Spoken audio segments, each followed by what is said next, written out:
अस्सलामुअलैकुम, welcome to my YouTube channel. I hope आप ठीक होंगे। और मेरी तबीयत बिल्कुल ठीक नहीं है, लेकिन फिर भी मैं आप लोगों के प्यार में बना ही रही हूँ स्टोरी। पहले मेरे सर में 2 दफ़ा चोट लगी थी, अब तीसरी दफ़ा लाके फिर मुझे बुखार भी हो गया और मैं को इतनी ज़्यादा बीमार हूँ, मुझसे तो बोला तक नहीं जा रहा। और हाँ, आप सबको, जितने भी मेरे मुस्लिम भाई-बहन हैं, सबको मेरी तरफ से रमज़ान की बहुत ज़्यादा मुबारक हो। और मैं कोशिश करूँगी कि स्टोरीज़ को अपलोड कर दिया करूँ, क्योंकि ज़्यादातर लोग तो नॉन मुस्लिम हैं, उन्होंने कौन से रोज़े रखने हैं। तो जो मुस्लिम है वो फिर रोज़ा खोल के फिर सुन लेना। तो चलिए हम अपनी स्टोरी की तरफ चलते हैं, जो कि क्रेज़ी वाइफ़ का पार्ट 8 है। और पसंद आए तो लाइक और कमेंट कीजिएगा, नहीं पसंद आए तो हेट कमेंट मत कीजिएगा, लेकिन लाइक कर दीजिएगा। तो चलिए हम अपनी स्टोरी की तरफ चलते हैं। शादी हो चुकी थी और वी और ज़ैन दोनों घर आ भी चुके थे। और विशियान का मुँह, जो कि पूरा 12 मन का ही सूजा हुआ था, उसे कोई किसी से बात नहीं करनी। वो कितना ज़्यादा दुखी था और कितना ही ज़्यादा उदास था। फाइनली उसे अपना मोबाइल भी मिल चुका था, जो पापा ने उससे छीन लिया था। और अब उसने कैसे रोते-धोते सारी दास्तान अपनी फूफो की सुनाई थी कि कैसे उसके साथ इतना बड़ा ज़ुल्म हो गया है, कैसे ही पापा ने उसकी फ़ोर्स मैरिज कर दी है, और वो भी उस पागल अपने सौतेले बेटे के साथ। और फूफो को तो यकीन ही नहीं आ रहा था, उनका प्यारा भाई ऐसे भी कर सकता है। हाँ, मुझे पता था वो उस औरत के प्यार में इतना अंधा है कि वो कुछ भी कर सकता है, लेकिन मैंने ये नहीं सोचा था कि वो तुम्हारे साथ ऐसा करेगा।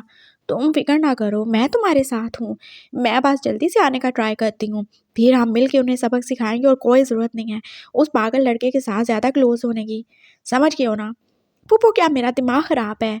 उसने रोते-रोते अपने आँसू साफ़ किए थे और साथ में अपनी नोज़ी भी। हाँ, सही कह रहे हो, लेकिन मैं तुम्हें फिर से कह रही हूँ, उसके क्लोज़ जाने की कोई ज़रूरत नहीं है। और तुम जल्दी से डिवोर्स के पेपर बनवा लो, बस जैसे ही तुम्हें टाइम मिले उन पे साइन करना, उसके मुँह पे मारना और यहाँ मेरे पास आ जाना। हमें कोई प्रॉपर्टी नहीं चाहिए, दे वो उनको, अपने सौतेले बच्चों को और अपनी प्यारी बीवी को। फूफो को तो हद से ज़्यादा ही गुस्सा आ रहा था और शियान भी पास सूं-सूं करता उनकी हाँ में हाँ ही मिला रहा था। हाँ, सही है। अब वो प्रॉपर्टी के पीछे अपनी ज़िंदगी तो बर्बाद नहीं कर सकता उस पागल इंसान के साथ। भैया, मैं आ जाऊँ क्या? ये ज़ैन था, जो कि अब चेंज करके आ ही चुका था। हाँ, वो फिर से पैंट शर्ट में आ चुका था और उसने अपने बालों को पोनीटेल करके बांध ही रखा था। और ईशान का तो जैसे फ़ोन सारा के सारा चल ही चुका था। तुम यहाँ पे क्या ही कर रहे हो? मैं बस देखने आया था आप ठीक हैं कि नहीं, और आपने खाना खाया क्या? वो एकदम फ़िक्रमंदी से उसके पास ही बैठ गया था और उसने फिर उसके पेट पे हाथ रखा। मेरे बच्चे, तुम ठीक हो ना? देखिए, मैंने तो खाना खा लिया है, आपका बच्चा बिल्कुल ठीक-ठाक है। देखिए ज़रा, उसने विशान का हाथ एकदम से अपने पेट पे रखा था और विशान, जो कि बहुत ज़्यादा ही गुस्से में आ गया था। कॉल अभी तक डिस्कनेक्ट नहीं हुई थी और फूफो के साथ सो नहीं रही थी। ये लड़का क्या बकवास किए जा रहा है? कौन-सा बच्चा, कैसा बच्चा? हाँ, क्या किया तुमने इसके साथ? तुमने इसे प्रेग्नेंट कर दिया? वो इतनी ऊँची आवाज़ से बोल रही थी कि ज़ैन ने सुन ही ली। उसने जल्दी से उचक के मोबाइल तो विशान के हाथ से छीन ही लिया था और अब वो खुशी-खुशी अपनी फूफो सासू माँ को बताने ही वाला था। हेलो फूफो, मैं ज़ैन हूँ, मुझे पहचाना? हाँ, आप कैसे ही पहचानेंगी? मैं आपको बता दूँ, भैया को समझाएँ, उनको बोले अपना ख़्याल रखा करें। उनके पेट में बच्चा है ना, और मेरे पेट में उनका बच्चा है। हमारे पास 2-2 बच्चे हैं। आपको पता है कितनी ज़्यादा खुशी की बात है, हमारे घर में 2-2 बच्चे आने वाले हैं और हमारी शादी भी हो गई। हम दोनों एक-दूसरे के बच्चों के पापा हैं। कितना अच्छा है ना? ये क्या बकवास कर रहे हो तुम पागल लड़के? फूफो को आप बिल्कुल भी अच्छा नहीं लग रहा था उसकी ये सारी बकवास बातें सुन के। इधर लाओ मेरा फ़ोन, दफ़ा हो जाओ यहाँ से। शियान ने उसके हाथ से फ़ोन जैसे खींच लिया था। अरे क्यों, इतनी खुशी की बात है, बताने क्यों नहीं दे रहे? मैंने कहा दफ़ा हो जाओ, नहीं तो मैं तुम्हारा गला ही दबा दूँगा। वो उसके पास हुआ था और ज़ैन, जो कि एकदम डर के उठ के भाग ही गया था। ये क्या बकवास करी जा रहे हैं? हाँ, क्या किया तुमने उसके साथ? चलो, तुम्हारे वाली बात तो मैं नहीं मानती, लेकिन तुमने उसके साथ क्या किया है? हाँ, बोलो क्या किया तुमने? वो क्यों ऐसे बोल रहा है कि वो प्रेग्नेंट है? अरे मैंने कुछ भी नहीं किया, वो पागल है, आपको पता है ना वो पास ऐसे ही है। मुझे सब बताओ, मैं कह रही हूँ मुझे सब बताओ। ज़ैन, जो कि रोते-रोते अब बाहर ही चला गया था और पापा ने उसकी रोनी सूरत देख ही ली थी। ये शियान भी कभी नहीं सुधरेगा। वो अब उसके रूम में ही आए थे और शियान, जो कि फूफो को फिर से अपनी कहानी सुना ही रहा था। फूफो, मैंने तो कुछ भी नहीं किया, ये बस पापा ही हैं जिन्होंने ये सब कुछ किया था। मैंने तो कुछ भी नहीं किया, उन्होंने ज़बरदस्ती कर दिया सब कुछ। मैं मासूम हूँ, आपको लगता है मैं ऐसा कर सकता हूँ? जब मैंने बाहर रह के कुछ नहीं किया, तो क्या मैं यहाँ आके करूँगा? हाँ, हाँ, बिल्कुल, मेरा बच्चा तो बहुत ज़्यादा मासूम है। पुप्पो को एकदम उस पे प्यार आया था और फ़ोन पापा खींच ही चुके थे उससे। जी, बिल्कुल, आपका भतीजा बहुत ज़्यादा मासूम है, इतना ज़्यादा मासूम और शरीफ है कि ये लोगों को शादी के फ़ायदे बता के उनको ट्रेनिंग देता है कि शादी के बाद क्या-क्या ही होता है। और इसने बेशक उसे प्रेग्नेंट किया हो या ना किया हो, लेकिन ये उसके साथ सब कुछ कर ही चुका है। इसने उसका रेप किया है और वो मासूम लड़का जो कि अपनी तबीयत की खराबी को अपनी प्रेगनेंसी समझ रहा है, सब इसी का किया धरा है। ये कोई इतना मासूम नहीं है, ये एक लोमड़ी है जो कि बस मासूम से खरगोश के रूप में है। समझ गई आप? और इसको गलत सलत पट्टियाँ पढ़ाना बंद करें। मैं बता रहा हूँ मैं इसे कुछ भी नहीं दूँगा। अरे तो ना दो तुम, ना दो तुम, मैं इसे दे दूँगी, मेरा बच्चा है ये। पुप्पो अब अपने भाई से लड़ने शुरू हो गई थी और शियान जो कि अब अपना सर पकड़ के बाहर ही निकल चुका था। उसकी लाइफ का तो झंड हो ही चुका था। क्या इज़्ज़त रह गई थी। थैंक गॉड किसी को पता नहीं चला और अगर किसी को पता चल गया हुआ तो ओह नो! उसने जल्दी से टीवी ऑन किया था और ऐसे ही सर्च करते-करते जैसे अब वो न्यूज़ चैनल लगा ही चुका था और उसके हाथ-पाँव ठंडे ही पड़ चुके थे। न्यूज़ में और कुछ नहीं बल्कि उसकी सीक्रेट मैरिज की न्यूज़ आ रही थी कि कैसे सुपर मॉडल विशियान ने छुप-छुपा के शादी कर ली थी और सब अभी तक हैरान परेशान थे। उसने इतनी जल्दी बिना बताए, बिना मीडिया को इन्वॉल्व किए शादी कर भी कैसे ली? और सब अब क्लिप्स भी दिखाए जा रहे थे जो कि हाँ, बिल्कुल सीक्रेट कैमरा से ली गई थी। कैसे वो भाग ही रहा था और कैसे लहन-सहन उसके पीछे ही भाग रहा था। और विशान की इज़्ज़त की दही और दही की लस्सी तो बन ही चुकी थी, वो सार पकड़ के रह गया। ये सब क्या ही हो रहा है? ये सब क्या ही हो रहा है? पापा ने एकदम उसका फ़ोन लाके उसके पास ही फेंका था। अब मुझे कोई तुम्हारी शिकायत नहीं मिलनी चाहिए, मैं बता रहा हूँ। और हाँ, ज़ैन के साथ अच्छे से रहो। वो जो है जैसा ठीक है, अब तुम्हारी वाइफ़ है। और खबरदार जो तुमने उसके साथ कुछ भी बुरा किया हो तो। और जो मेरे साथ बुरा हो चुका है वो सब तुम्हारा अपना किया धरा है, जिसके नतीजे तुम भुगत रहे हो। ओके, मैं जा रहा हूँ ज़रा, मुझे थोड़ी देर के लिए बाहर जाना है। आके मैं सेट करता हूँ तुम्हें। और तभी जैसे उसका मोबाइल टन-टनाटन बजने लगा था। सारा आपने शादी कर ली? और यही एक सवाल था जो कि हर कोई पूछे जा रहा था। उसे अपना मोबाइल बंद ही करना पड़ा। उसकी ज़िंदगी खराब हो ही चुकी थी और सबको पता भी चल गया था उसकी इस खराबी का। वो बस ऐसे ही अब सोफ़े पे लेट चुका था। उसने सोच लिया था कुछ भी हो जाए बस अब वो बहकेगा नहीं, भटकेगा नहीं और रहन-सहन हाँ, जो कि अब वी-ज़ैन बन चुका था, उसके करीब तो बिल्कुल भी नहीं जाएगा। हाँ, क्या हुआ जो वो प्यार है तो? प्यार है तो अपने घर में होगा। उसका घर तो यही है तो इधर ही रहे। जाए अपने राजा के पास जाए, मुझे कोई ज़रूरत नहीं है उसकी। वो बस ऐसे ही लेटा सोच रहा था और कोई था जो कि बहुत ही प्यार से उसकी तरफ देखे जा रहा था। उसकी आंखें कितनी ज़्यादा प्यारी थी, बिल्कुल ग्रीन कलर की। मैं हूँ ना, मैं तुमसे प्यार करूँगा, तुम फ़िक्र ही नहीं करो, मैं सबसे ज़्यादा प्यार करूँगा तुम्हें। उसने बोला था और फिर वो अंदर ही चला गया था। शाम हो चुकी थी और ज़ैन अपने कमरे में ही बंद था। उसे आज राजा का भी कोई होश नहीं था कि उसे दूध भी पिलाना है। हाँ, जब उसकी अपनी लाइफ ख़राब हो रही है, जब वो खुद टोनट है तो उसे क्या ही ज़रूरत है अभी फ़िलहाल राजा के ऊपर ध्यान देने की। राजा बेचारा भूखा ही होगा। कोई बात नहीं, सांप है, कौन-सा, वो थोड़ा भूखा रहेगा तो मर ही जाएगा। वो बस ऐसे ही यहाँ बैठा हुआ था और अपने सेंटेंसेस को याद ही कर रहा था जो कि जोजो ने उसे दिए थे। I love you, I miss you, I kiss you. हाँ, ये वाले। जोजो ने उसे बताया था शादी के बाद ये वाले जुमले सबसे ज़्यादा बोलते हैं और उसे हैरानी हुई थी अपने इस छोटे से भाई के लिए। लेकिन हाँ जी, वो तो मॉडर्न बच्चा है ना, उसे तो सब पता ही होगा। ये कब बोलते हैं? जब आपको किसी को किस करना हो। अच्छा हाँ, वो चुम्मा मुझे पता है, मुझे पता है। और मिस यू जब आप किसी को याद कर रहे हो। और लव यू जब आप किसी से प्यार करते हो, उसे बोलते हो। अच्छा, अच्छा, सही हो गया। मैं किसी को लव यू बोलूँ तो मतलब मैं उससे प्यार करता हूँ। कोई मुझे लव यू बोले तो वो मुझसे प्यार करता है। हाँ, हाँ, बिल्कुल ऐसा ही है। आई love you Jojo, I love you too. Too दूसरा कौन है? ओहो! टू, TWO वाला टू नहीं, TOO वाला टू। इसका क्या मतलब है? ये 2-2 टू-टू क्यों ही हैं? ओहो भैया, एक टू 2 होता है, तो दूसरा टू क्या होता है? क्या वो एक होता है? नहीं, उसका मतलब होता है कि भी। क्या भी? कौन-सा भी? भाई नहीं होता क्या? अरे भाई नहीं होता। आई लव यू टू का मतलब है कि मैं भी आपसे प्यार करता हूँ। ये रिप्लाई है आई लव यू का। ओह! अच्छा, अच्छा, सही हो गया। तुम तुम बहुत अच्छे हो, थैंक यू सो मच। अच्छा जोजो, एक बात बताओ, ये जो हमारे होने वाले बेबी हैं तुम उनके क्या ही लगोगे? तुम मेरे भाई हो ना, तो तुम मेरे बच्चे के क्या लगोगे? तुम भैया के भाई हो, तुम उनके बच्चे के क्या लगोगे? मामा लगोगे या चाचा लगोगे? जोजो को कुछ भी नहीं समझ आ रहा था। आपके बच्चे कहाँ से आए बच्चे? और जैन को फिर एहसास हुआ था वो छोटे बच्चे से क्या ही बोलने वाला है। मेरा मतलब है, देखो हमारी शादी हुई है ना, तो जब शादी होती है तो बच्चे होते हैं ना। हाँ हाँ, बिल्कुल बिल्कुल। तो जब हमारे बच्चे होंगे तो तुम उनके क्या लगोगे, मामा या चाचा? क्योंकि हम दोनों के भाई हो ना, हम दोनों ही माँ बनेंगे और दोनों ही पापा बनेंगे। दोनों। हाँ हाँ, तुम बताओ, बस छोड़ो, बाकी सबको छोड़ो। मैं उनका, अच्छा ऐसा करूँगा, मैं अंकल बन जाऊँगा। वो ज़्यादा आसान है, उसमें कोई भी मामा चाचा की टेंशन ही नहीं होती। हाँ हाँ बिल्कुल, अंकल, ANKL। हाँ अंकल, ANKAL, नहीं, UNCLE, UNCLE। तुमने बताया था यू की आवाज़ क्या ही होती है। UN बन गया युन, सी हो गया क। हाँ क। हाँ अगर ई होगा तो फिर स होगा, नहीं तो का है। बिल्कुल बिल्कुल, मुझे आता है, सब आता है। युन क LE ली, तो तुम बन गए युनकली। ओ युनकली नहीं भैया, अंकल। लेकिन अंकल क्यों? बस अंकल ही है, आप बस याद रखिएगा। चलिए अब मुझे पढ़ना है, मैं जा रहा हूँ अपने रूम में, फिर मुझे डिनर करके सोना भी है।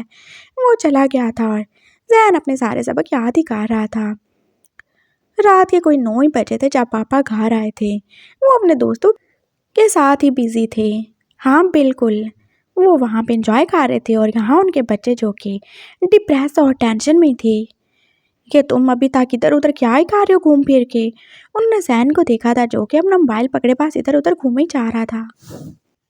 वो पापा ससुर, मैं अपने रूम में जाने वाला हूँ।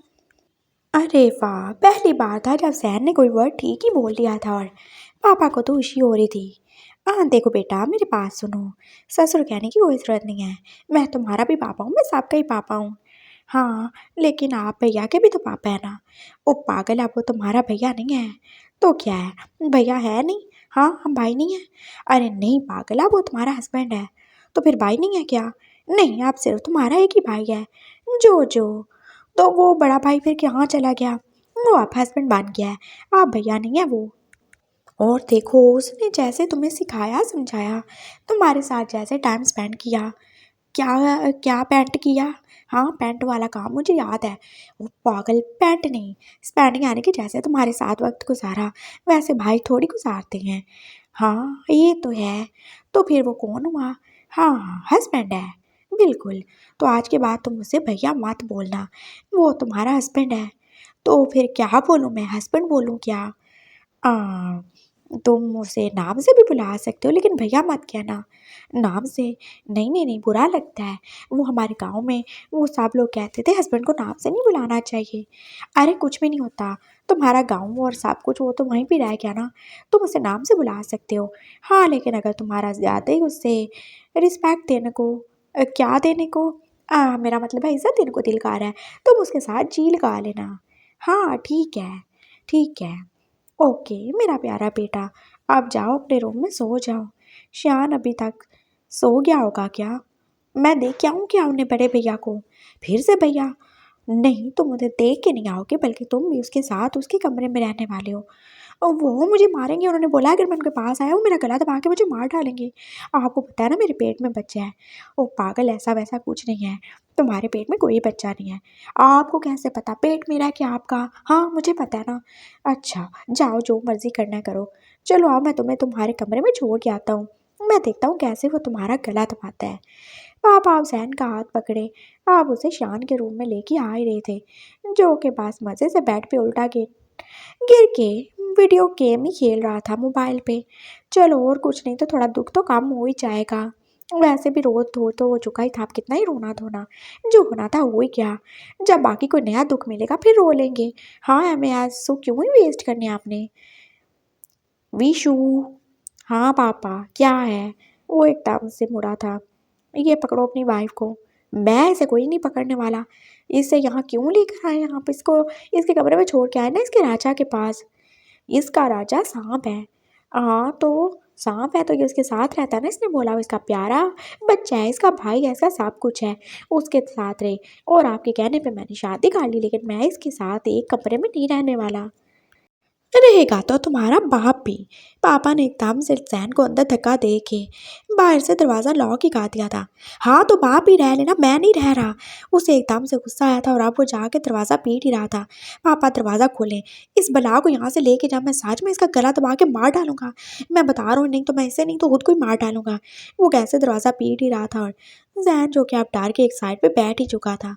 ये दरवाज़ा बिल्कुल नहीं खुलने वाला, ये दरवाज़ा खुला नहीं, मैं बता रहा हूँ सुबह हम दोनों की नहीं तो एक की लाश आपको ज़रूर ही मिलेगी। देख लेंगे। पापा चले गए थे और अब जैन जो कि सोफे पे डरा सहमा बैठा हुआ था। पता नहीं ये शियान जी अब उसके साथ क्या ही करने वाला था। जहाँ हो ना बस वहीं पे रहना, उससे आगे बढ़ने की कोशिश मत करना, समझ आई तुम्हें? उधर ही रहना, मेरे बेड पे आने की कोई ज़रूरत नहीं है। ये ना हो तुम्हारे आने से मेरा बेड बेचारा गंदा हो जाए। अरे वाह बड़े भैया, मेरा मतलब है हस्बैंड भैया, आप ऐसे कैसे ही मुझे अपने बेड पे आने से रोक सकते हैं? मैंने भी तो आपको अपने बेड पे सुलाया था ना। हाँ वो तुम्हारा गंदा सा बेड था, मेरा ब्रांडेड बेड है, मेरी तरह बिल्कुल ब्रांड है। हाँ बेड भी ब्रांड होते हैं क्या? बकवास बंद करो, दफा हो जाओ यहाँ से। उसने दोबारा से उसे सोफे पे धक्का दिया था और हाँ वो अपने बेड पे गिर चुका था। उसने एसी की स्पीड जो कुछ ज़्यादा ही तेज़ कर दी थी और अब वो मज़े से ब्लैंकेट लेके सोने ही वाला था। तभी दरवाज़ा एकदम से खुला था। ये मामा थी जिन्हें अपने बेटे की फिक्र ही हो रही थी। मामा, मुझे अपने कमरे में जाना है। ये जो हस्बैंड जी हैं ये मुझे मार डालेंगे। कोई नहीं मारेगा ये तुम्हें। ये ले वो ये दूध पी लो। दूध पी लूँ? हाँ हाँ सही है, भैया को भी दे देना, उनके पेट में भी बच्चा है ना, उन्हें भी ताकत की ज़रूरत है। हाँ तुम दोनों के लिए लाई हूँ। और ये दूध उसे देना। उन्होंने एक ग्लास की तरफ पॉइंट आउट किया था। इस दूध में ऐसा क्या है? अरे ये उसे दे देना, नहीं तो वो सुबह तक तुम्हें मार डालेगा। मामा ने उसे आहिस्ता आवाज़ में बोला था और फिर उसने जल्दी से सार हिलाया था। हाँ बिल्कुल, बिल्कुल सही बोला, ये मैं पिला दूंगा। ज़रूर इसमें कुछ होगा जो कि भैया के गुस्से को एकदम से शांत ही कर देगा। वो ट्रे लेके अंदर आ चुका था, मामा बाहर से फिर से दरवाज़ा बंद कर चुकी थी। दूध पी लें हस्बैंड जी, उसने जैसे साइड टेबल पे रखा था। हाँ दूध पीऊँ, तुम क्या चाहते हो? नॉर्मल लोगों की तरह मैं दूध पीऊँ ना, और किसी सांड या घोड़े की तरह तुम पे चार तोड़ूँ? लेकिन आप मुझ पे क्यों ही चार तोड़ेंगे? हाँ क्यों ही चार तोड़ेंगे? आप कोई जानवर थोड़ी हैं, ना मैं कोई घोड़ी हूँ और ना ही मैं कोई गाय हूँ, ना कोई भैंस हूँ जो आप सांड या घोड़े की तरह मेरे ऊपर आ जाएंगे। बकवास बंद करो, दफा हो जाओ। ये पकड़ो अपना गिलास। जैन ने एकदम से अपने वाला गिलास पकड़ा तो फिर उसे याद आया था, ये वाला गिलास तो भैया को देना था। नहीं इसमें थोड़ा ज़्यादा है कि आप ले लें। क्यों? इसमें ऐसा क्या है? मामा ने बोला है कि ज़्यादा ना, आप बड़े हैं तो आपको ज़्यादा एनर्जी की ज़रूरत है। अच्छा ठीक है। उसने जल्दी से पी लिया था, जैन भी पी चुका था। आप जल्दी से उधर सोफे पे चले जाओ, मेरे पास आने की कोई ज़रूरत नहीं है, नहीं तो मैं सच में तुम्हें बहुत ज़्यादा मारूंगा। मेरा मूड थोड़ा अच्छा है इसलिए मैं कुछ ज़्यादा मारपीट नहीं करने वाला तुम्हारे साथ। वो फिर से अपने कंबल में घुस गया था और बेचारे जैन को अब सर्दी लग रही थी। ऐसे जिसकी स्पीड जो कि कुछ ज़्यादा ही ठंड बना रही थी और ऊपर से बेचारे के पास ब्लैंकेट भी नहीं था। वो आप उठा था। शियान जो कि आंखें बंद करके लेटा ही हुआ था। उसे सर्दी लग रही थी, उसने कपट भी खोली थी वो, लेकिन वहाँ पे तो सिर्फ कपड़े जूते और जाने क्या कुछ ही था, लेकिन दूसरा ब्लैंकेट तो था ही नहीं। अब मुझे मुझे सर्दी लग रही है, मैं यहाँ पे आ जाऊँ क्या? उसने सोचा था और फिर उसने शान की तरफ देखा था। हाँ भैया सो ही गए हैं, मैं आ जाता हूँ, उन्हें कौन सा पता चलेगा। वो आहिस्ता आहिस्ता चलता चलता डरता डरता उसके साथ ब्लैंकेट में एक साइड पे होके दुबक के आप लेट ही चुका था। और शियान एकदम से किसी भूत की तरह ही उठा था। तुम्हारी इतनी हिम्मत, हाँ तुम्हारी इतनी ज़्यादा हिम्मत, तुम मेरे बेड पे आ गए, मैं तुम्हें छोड़ूंगा नहीं, नहीं छोड़ूंगा। उसने एकदम से जैसे अपने ड्रॉप में से एक छोटा सा चाकू ही निकाला था और वो कैसे आप उससे ऐसे लाल आंखें लिए उसकी तरफ देख रहा था। भैया क्या कर रहे हैं, मुझे मार डालेंगे, मुझे कत्ल काट डालेंगे क्या? वो डर ही क्या था। हाँ मैंने बोला था मैं तुम्हें मार डालूंगा, कत्ल काट डालूंगा अगर तुम आए। तुम्हें शर्म तो नहीं आई? फिर भी तुम आ गए, कितने ढीठ हो तुम। लगता है सुबह तक तुम्हारा जनाजा तो हो गई रहेगा। वो उसे चाकू मारने के लिए आगे बढ़ा था, लेकिन जैन एकदम से उठने ही वाला था और शियान ने जल्दी में और कुछ नहीं तो उसके लंबे बाल पकड़ ही लिए थे और चाकू जो कि उसकी नेक पे चलने वाला था उसके बालों पे चल गया और उसके घने बालों की पोनी टेल अब पूरी की पूरी शियान के हाथ में आ चुकी थी और जहन जो एक एकदम से चीख मार के वहाँ पे गिर पड़ा था और उसने इतनी कोई जोर की चीख मारी थी कि श्याम तो खुद ही हिल गया था। ये क्या हो गया? मेरे बाल! Oh no! ये क्या कर दिया आपने? वो एकदम से ऊंचा ऊंचा रोना शुरू हो गया था। उसने कैसे कोई हल्ला ही मचा रखा था। मैं लुट गया, मैं बर्बाद हो गया, मैं किसी को मुंह दिखाने के काबिल नहीं रहा। वो कैसे बाजाहिल औरतों की तरह बैठ के अब रो ही रहा था और शियान का दिल जैसे फटने लगा था उसका इतना जोर से रोना धोना सुन के। अरे क्या हो गया? बाल ही तो काटे हैं, घर की खेती है और आ जाएगी। उसने एकदम से उसके बालों को फेंका था। घर की खेती नहीं है, मैंने कहाँ से बढ़ा के रखे थे, कितनी मुश्किल से मैंने इनको संभाल के रखा था। आपने मेरी मेहनत ज़ाया कर दी। हाय मैं कहाँ जाऊँगा, क्या ही करूँगा? मैं बाबा को क्या मुँह दिखाऊँगा और अपने सारे दोस्तों को भी, राजा को क्या मुँह दिखाऊँगा? वो कैसे रोए जा रहा था और मामा पापा जो कि उसका रोना धोना सुन के एकदम से डर के उठ ही बैठे थे। शायद उसके साथ कुछ ज़्यादा ही बुरा हो गया। वो एकदम से दरवाजे के पास आए थे और उन्होंने दरवाज़ा खोल भी दिया था। शियान जो कि हाथ में उसके बाल पकड़े बैठा हुआ था हैरान परेशान सा और सहन जो के पास रोए पीटे जा रहा था। अच्छा, मुझे माफ़ कर दो, मैं तुम्हें शैम्पू कंडीशनर सब कुछ ला दूँगा, लेकिन ऐसे रो नहीं, सब लोग क्या ही सोचेंगे? मैं तुम्हारे साथ क्या ही कर रहा हूँ? वो उसे चुप करवाने वाला था और फिर जैसे उसका सर घूमना शुरू हो ही गया था। हाँ, ये सब सज़ा है। देखा, आपने मेरे बाल काटे और अब आपको सज़ा मिल रही है। मैंने कुछ भी गलत नहीं किया। उसने बस ऐसे ही बोला था और एकदम जैसे वो उसके ऊपर ही गिर गया, वो सो ही चुका था।